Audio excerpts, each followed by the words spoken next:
Russell Brunson. People want to learn how to make money with their small business. Clickfunnels. Free offer? Everyone's an expert in something, he says. Targeting small business startups and entrepreneurs truly is a NextGen infomercial, and that's how it's done. Now you're in the funnel. Keith Kalfas. Likeable, charismatic, and can dumb down a simple thing people are embarrassed to not know. A little known problem for many people, obviously. People want to learn how to use a ratchet strap. It seems easy, but somehow is very difficult when done improperly. When a baby puppy got viewed, image and search-friendly content win. The fascination of puppies, let alone babies, was the sole reason for going viral previously. The most innocent, gentle, heartwarming interaction you can find.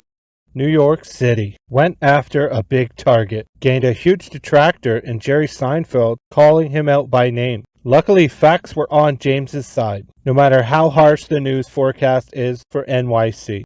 Mastered the algorithm. Doing things not possible. Trainwreck challenges. Doing things no one wants to do. Torturing influencers works. Drama is irresistible. Suddenly, jail doesn't seem so bad. Tranquility uninterrupted.